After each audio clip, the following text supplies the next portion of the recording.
the last video, you saw me attempting to try and make the Triang short coach in 00 gauge above look more agreeable in a HO scale as the Lima coach is below. This mainly was going to revolve around changing the wheels.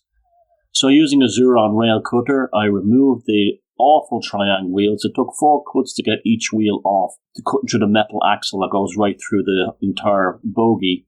It's not easy metal to cut. Anyway, here's the end result after the wheels are removed, and you can see just how wide they are.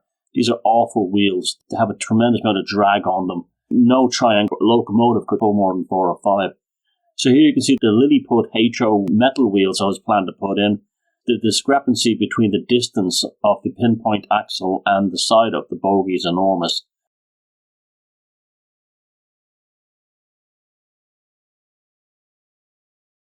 To rectify this, I put through 3.2mm evergreen styrene tube through holes I had widened, and this would form a slot for the axles to go into.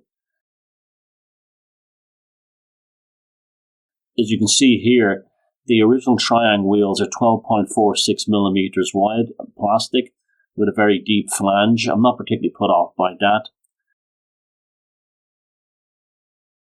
Now look at the Liliput HO wheels. They're 10.5, nearly 2mm less diameter, and still a nice profile on them.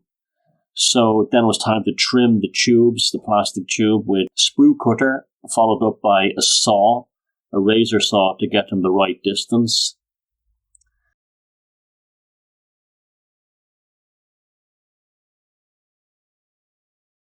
And the finished result is here. You can see how the Liliput wheels are sitting into the bogies now and are significantly smaller.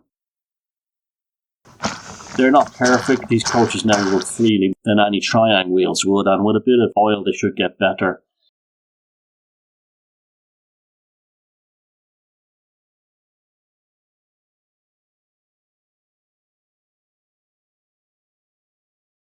Disappointed in the result regarding changing the height.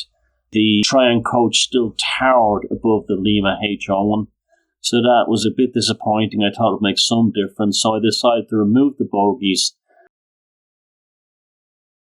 and do something radical. The first thing I did was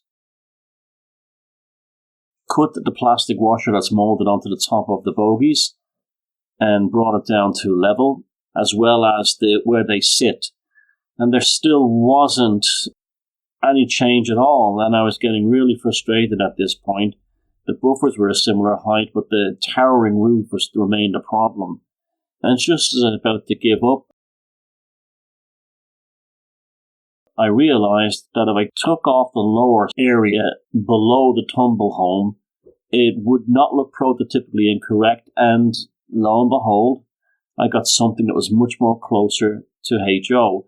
From the 3-foot rule distance, this would be perfectly adequate. I have 3 of these coaches to do, and when they're all finally done, I'll show them running behind a Lima HO Class 33 that I'm also working on. So the results are pretty good. Not perfect, but good.